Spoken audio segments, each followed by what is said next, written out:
তো আজ ছিল ছট পূজা, দেখতেই পাচ্ছ সকালের ওয়েদার। হ্যাঁ, জানি যে ভিডিওটা অনেক লেট, তাও তো সকালেই দেখলাম নীলপনি মানে বাইরেরটা মুছতেছে। তো আমরা সকালবেলা উঠছি প্রায় 9টার আগেই। তারপরে মাকে চা দেওয়ার পর দেখো ওই দিনকার গ্রিলের কাজও হচ্ছিলো, কেন গেটটা খারাপ হয়ে গেছিলো সেই জন্যে। তো দিদি লাড্ডুও চলে আসছিলো, যেহেতু সকাল সকালই আমার রান্না হয়ে গেছে, তো সেই জন্যে লাড্ডুকে দিদি খাইতে দিয়ে দিচ্ছিল। আর দেখো খাওয়ার পায়ে তো খুব খুশি। তো আজকের মেনু ছিল ফুলকপির তরকারি, তারপরে ছিল ফুলকপি বিনস একটা মিক্স ভাজা, আর ছিল তোমার ধনিয়া পাতার বড়া। তো যাই হোক, আমার মাও এখানে খায় নিচ্ছিল, যেহেতু আমি স্নান করে পূজা টুজা দিয়ে লেট করে দিছি অনেকটাই, সেই জন্য ওরা আগেই খাইতে বসে গেছে। তো এখানে দুই কাকি মিলে সব ধোয়াধুয়ি করে নিচ্ছে, যেহেতু ছট পূজার ডালা আমাদের বাড়িতেই থাকে, সেই জন্যে এখানে দেখো ধোয়া কাচা চলতেছে দিদি আর জামাইদের মধ্যে। তো এই দেখো কত একদম ফল টল নিয়ে এগুলো সব ধোয়া কমপ্লিট, এখন খালি গুছানো বাকি। যেহেতু ছট পূজায় মিনিমাম 3টার আগেই গুছায় নিতে হয়, 4টার সময় ঘাটে যাইতে হবে, সেই জন্যে। তো স্নান পূজা হয়ে গেছিলো, আর কিছু খাইও নাই, আমি উপাস ছিলাম, সেই জন্য এখানে ডালা সাজাইতে আমি হেল্প করে দিচ্ছিলাম। আর কলার কান্দিও নিয়ে যাচ্ছিলাম পিছনে, যেহেতু ধুতে হবে। তো কাকির একটু মাঝে তোমার মাথা ব্যথা উঠছিলো, তাই জন্য দিদি আসছিলো চা বানাইতে। তো দিদির চা বানায় একটু রেকর্ডও করে নিচে। তো এখানে দেখো সব আমাদের গুছাগুছি হচ্ছে। ডালা সাজাইতে তেমন গুছাইতে কিছুই লাগে না, ওই ফল টল সব দিতে হয় ফুল টুল দিয়ে, তারপরে তোমার সিঁদুর মিঁদুর এগুলো সব লাগাইতে হয়, এটাই। তো মিনিমাম 1 থেকে 1.5 ঘন্টার কাজ, তো আমরা শেষ করে নিয়েছিলাম। আর এখানে কলার কান্দি কাটে দিচ্ছিল মা। তো এই দেখো ফাইনাল লুক, এখানে সব কিছু গুছানো হয়ে গেছিলো আমাদের কমপ্লিট। তো দিদি এখানে আলতা পরে নিচ্ছিল, মাকেও পরাইছে, আমাকে বলছিল কিন্তু পরিনি। তো এখানে লাড্ডু হয়ে গেছিলো রেডি, যেহেতু প্রায় 3:30 বাজে গেছে আর সবাই চলে আসবে সেই জন্যে। তো এখানে জাইম্বুরা চলে আসছিলো ডালা নিয়ে যাইতে, টাইম হয়ে গেছে দেখতেই পাচ্ছ, 4টা বেজে গেছে অলরেডি, সেই জন্যে। তো দিদিও রেডি, আমিও রেডি হয়ে গেছিলাম, এদিকে মাও রেডি হয়ে গেছিলো। তো এখন সব ডালা নিয়ে যাওয়া হচ্ছে ঘাটে। ঘাট খুব সুন্দর সাজায়, বেশি দূর না, আমাদের বাড়ি থেকে মিনিমাম 10 মিনিটের রাস্তা, খালি হাঁটা পুকুর পাড়ে। ওখানে ঘাট এত সুন্দর সাজায় প্রত্যেক বছরই, খুবই ভালো লাগে। তো এখানে ভাই চলে আসলো, ভাই কলার কান দিয়ে আগায় দিচ্ছিল। তো যাই হোক, এখানে দেখো সবাই এখন ঘাটে যাচ্ছে, কেননা এই দিন বিকাল হোক আর ভোর হোক সবাইকে দেখা যায় একদম সব জিনিস ডালা ঠালা একেবারে নিয়ে যায়। 4টা বাজলেই মানে সবার হাঁটা, আবার ভোর 4টা বাজলে আবার সবাই হাঁটা। তো দেখা হয়ে গেছিলো এই বান্ধবীর সাথে, এটা পূজা বান্ধবী আমাদের পাশেরই বাড়ি, আমরা ছোটোবেলায় সবাই একসাথেই খেলছি টেলছি। আর এইটা হচ্ছে আমাদের লাভ বার্ডস, আমাদের পাড়ার বহুত পুরানা। গেলোবার যারা ছট পূজার ভিডিও দেখছো তারা অবশ্যই এনাদেরকেও দেখতে পারবা। আর এখানে আসছিল পিছনে ছোটু। তো দেখো এই যে এই টার্নিং পয়েন্টটাই ঘুরে যায় বাঁ হাতে, এদিক দিয়ে আমাদের যেতে হবে। তো মা কালীকে দেখে আমরা চলে যাচ্ছিলাম এখন পুকুরের ভার দিয়ে, এদিক দিয়ে তোমার সব সবজি টবজি লাগায়। তো যাতে যাতে এবার নীতিশ যেহেতু যে ডন্ডি কাটে যাবে, সেই জন্যে ওরা আগে বেরোয় গেছিলো কাকি আর নীতিশ, তো রাস্তায় দেখা হয়ে গেল। তো যাই হোক, আর এখানে ছিল আমাদের আনন্দ জিজাজি। আনন্দ জিজাজির 5 বছরের ডন্ডি কাটা বাকি আছে, তো হয়ে গেছে। আর এখানে দেখো আমরা ঘাটে চলে আসি, দেখতেই পাচ্ছ প্রত্যেক বছর জল অনেক উঁচুতেই থাকে, কিন্তু এবছর না। তো যাইতে যাইতে দেখো ধান ক্ষেত দেখতে পেলাম, সেখানে আমরা ফটোশ্যুট করে নিলাম। আর এখানে তো বাচ্চাগুলো একদম বোম টোম নিয়ে রেডি, বোম ফাটাইতে লাগে গেছে। তো এই দিদা প্রত্যেক বছর বেড়ায়, এবার খুব শরীরটা খারাপ, সেই জন্য ভিতর থেকেই দেখছে। আর এখানে কাকি বলছে আমারটা ছোট উঠাস না।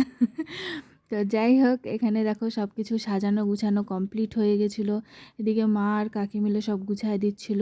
আর তোমার প্রদীপ টদীপ জ্বালাতে হয়, ধূপকাঠি জ্বালাতে হয়, সব নিয়মই করতে হয়। তো আমার মা তো একদম কি বলবো হিরোইন মাফিক হয়ে গেছে, দেখতেই পার পুরা ঘামে গেছে। আর এইটা হচ্ছে আমাদের ছোট ভাবি, ঘুঙ্গট লিজিয়ে না ভাবি। তা আমরা এই নিয়ে হাসাহাসি করতেছিলাম। আর এখানে সব পূজা টুজা সব ঘাট কমপ্লিট, আর এখানে নীতিশও চলে আসলো ঘাটে। তো প্রত্যেক বছরের মতো এই বছরও খুব সুন্দরভাবেই সাজানো হয়েছে ঘাট। আর তোমার হচ্ছে সব কিছুই একদম পারফেক্ট ছিল। তো ঘাটের নিয়ম হচ্ছে যে সব কিছু যা যা বাড়িতে সাজানো হচ্ছে সব কিছুই তোমাকে ওখানে রাখতে হবে, অর্ঘ্য দিতে হবে, ঠাকুরকে স্মরণ করতে হবে, এটাই। তো দেখা হলো এই পুচকুর সাথে, এটা আমার ছোটো ভাগনা, দেখতেই পাচ্ছ কত কিউট। তো এক এক করে সবাই জলে নেমে যাচ্ছিলো, যেহেতু 4:30 অলরেডি বাজছে আর ছোটো দিনের বেলা, সেই জন্যে। আর এখানে দেখা হলো টুপুরের সাথে। এবার যে ছট পূজা হলো সেটা প্রায় গরমের মধ্যেই হয়েছিল, অতটাও ঠান্ডা না, কেন প্রত্যেক বছর কাঁথা কম্বল সব গায়ে দিয়ে আমাদের ছট পূজা দেখতে হয়, কিন্তু এবার সবাই একদম ওপেন। যাই হোক, তো দেখতেই পাচ্ছ প্রচণ্ড ভিড়। আর ওই দেখো দূরে ওখানেও কিন্তু ছট পূজাই হয়, দুই পারেই ছট পূজা হয়, তাছাড়া হয় না। তো এখানে নীলমদি স্নান করে চলে আসছিল, তো এখন নীলমদিদের দেওয়া হবে নারকেল, পান, ধূপকাঠি, অনেক কিছু। তো যাই হোক এখানে সবাই দিয়ে দিচ্ছিল। আর এখানে দেখো দুই বান্ধবীর গল্প চলতেছিল যে কে আগে নিবে, কম্পিটিশন হে ভাই, কম্পিটিশন। তো যাই হোক এখানে মা পড়াই দিচ্ছিল নীলম দিদিকে সিঁদুর, যেহেতু এখন জলে দাঁড়াবে সবাই, অলরেডি অনেকে দাঁড়ায় পড়ছে। তারপরে এখানে কাকি দিয়ে দিচ্ছিল সবাইকে সিঁদুর, এটা জানি না নিয়ম বলে যে সিঁদুর দিতে হয় সধবাদের, এটা সবারই নিয়ম, দিতে তো হয় অরেঞ্জ সিঁদুর, কিন্তু কাকি দিচ্ছে লাল সিঁদুর। তো এখানে মাও পরায় দিচ্ছিল কাকিকে সিঁদুর, পুরা একদম সিঁদুরে সিঁদুর হয়ে গেছে এখানে। তো আমার মা বলে তুই কেন বাদ থাকবি নে, মানে আমাকে টিপ দিয়ে দিছিল। তো মা অরেঞ্জ সিঁদুরের প্যাকেট নিয়েই আসছিলো অলরেডি, তো সেটাই দিয়ে দিচ্ছিল সবাইকে অরেঞ্জ সিঁদুর পরায়। अपने बेटी को भी दे दिया, बेटी को फ्रेंड को भी दे दिया। তো সীতা মাতা এখানে দেখো না কি খুশি, বলে আমি এর পরের বছর নিব আরও 2টা। দেখছো হাসিস। তো যাই হোক এই দেখো এইটা হচ্ছে ফাইনাল একদম ঘাট সাজানোর পরে, এর এত সুন্দর লাগে, সবার ঘাট এইভাবেই সাজানো থাকে। আর এই দেখো দূরে সবাই দাঁড়ায় আছে জলের মধ্যে, বেশিক্ষণ না, যেহেতু দেরি করেই নামা হয়েছে, তো সবাই একদম উঠে যাবে, এখনই প্রায় সন্ধ্যা হয়ে গেছে সূর্য অস্ত যাওয়া পর্যন্ত। তো এই দেখো এটা হচ্ছে আমার পোতা। তো আমার পোতা খুবই একদম হাসি খুশি, একদম আমার কোলে এসে একদম ঘুমাই গেছিলো। আর এখানে মা নিয়ে নিচ্ছিল, মা হয়ে গেছে পরনানি। তো এখানে দেখো পোতা দেখতেছিল যে আমার মাটাকে চেঞ্জ করবো নাকি, কেন দিদিকেও এমনভাবেই দেখতেছিল। তো দিদি নিয়ে নিচ্ছিল, আর দেখো একদম চুপচাপ শান্ত, বেশি কান্নাকাটি নেই। তো আমাদের ফাইনাল লুক দেখতেই পারছো। তো এখানে কাকিও স্নান করে চলে আসছিলো, এটাও পাশের বাড়িরই কাকি। তো সবাইকে সিঁদুর পরাই দিচ্ছিল। আর এখানে ডালা উঠানো হচ্ছিল, যেহেতু সন্ধ্যা হয়ে গেছে। আর এখন এগুলো সব নিয়ে আবার রাখা হবে বাড়ির মধ্যে। তো লাড্ডু আর আমি আগে চলে গেছিলাম, যেহেতু তালা চাবি মারা ছিল, আর আমরা গিয়ে গেটটা খুললাম। আর এখানে দেখো চুন্টি মুন্টিগুলা সব ভাই ভাই কান্দু মাসি বলে ওরাও ঘাটে যাচ্ছিলো জিনিস আনতে। তো এখানে চলতেছে তোমার ফটোশ্যুট, দেখো হুঁশ নাই যে রাস্তার মাঝখানে করতেছে। তো ভাবনা আর সুহানি মিলে একদম ফটোশ্যুট করতে করতেই ওদের দিন চলে গেল, সন্ধ্যা পার হয়ে গেল। তো এখানে চলে আসছিল আমাদের মোমো। মোমো টাটা দেওয়ার পর সবাই দেখো এই যে ঘাট থেকে নিয়ে যাচ্ছে সব জিনিস। এখন আবার ভোর 4টার সময় আসবে ঘাটের মধ্যে। আর এখানে দেখো আমাদের বাড়ির জিনিস চলে আসছিল। তো জাইম্বুরা নিয়ে আসছিলো, প্রত্যেক বছর মেসো জাইম্বুই নিয়ে আসে সব, একদম কুলা নিয়েও যায় মাথায় করে, আবার নিয়েও আসে। তো দেখো পুরাটা এখন রাখা হবে ঘরের মধ্যে, প্লাস ধূপকাঠি টুপকাঠি জ্বালানো হবে। তো সন্ধ্যায় উপরে যাওয়ার পর দেখো এখানে বোম মারামারি চলতেছিল। আর এই করেই আমাদের একদম 1 ঘন্টা পার হয়ে গেছে।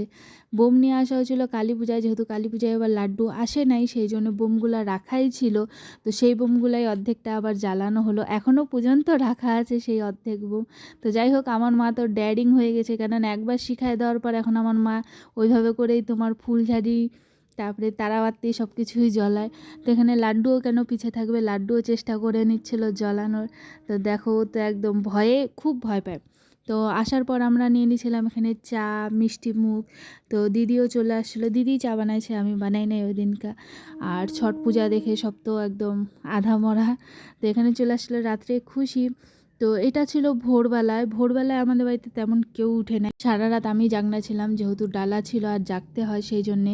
তো এখানে জাইম্বুরা যখন ডালা নিয়ে চলে গেছিলো, তো সবাই ঘুমাইছিল, সেই জন্য আমিও যেতে পারি নাই। তো এক শালিক দেখে নিলা, দিন খারাপ যাক। তো এখানে দেখো ওয়েদারটা ঠিক ছিল, এরকম কুয়াশা, হালকা অন্ধকার, আর এখানে দেখো ফুল। তো এখানে নিতাই কাকুদের বাড়ির ছাদে হচ্ছিল ছট পূজা, প্রত্যেক বছরই হয়। আর এখানে দেখো হালকা লাল করছে যে সূর্যটা উঠবে। তো এই দেখো সূর্য খুবই সুন্দর ছিল দেখতে। আর সূর্য ওঠার পরও দেখো এখানে সব একদম আলো আলো হয়ে গেছে। তো এখানে চলে আসছিলো নগর কীর্তন, প্রত্যেক বছর তাই হয়। তো এবার নগর কীর্তন আমাদের বাড়িতে আসেনি, কেননা আমরা সবাই দেরি করে ঘুমাই সেই জন্যে। তো এই দেখো জানলা খুলে এখন এত সুন্দর লাগতেছে ওয়েদারটা। তো চলে আসছিলো সকালবেলা আবার পার্সেল, যেহেতু আমি সকালে আবার ঘুমাই পড়ছিলাম, তারপরে এটা 10টার সময় পার্সেল আসার পর দেখো লাড্ডুর চলে আসছিলো একটা সোয়েটার, যেটা ছিল খুবই সুন্দর। অর্ডার করছিলাম একটুখানি বড়, কিন্তু আসছে একটু ছোট। তো যাই হোক, তো এই করে সারাদিন যাওয়ার পর দেখো সন্ধ্যাও লেগেছে, তো দিদি সন্ধ্যা দিচ্ছিল। তো আজকের ভিডিও এখানে, কমেন্ট করো কেমন লাগলো। তো টাটা।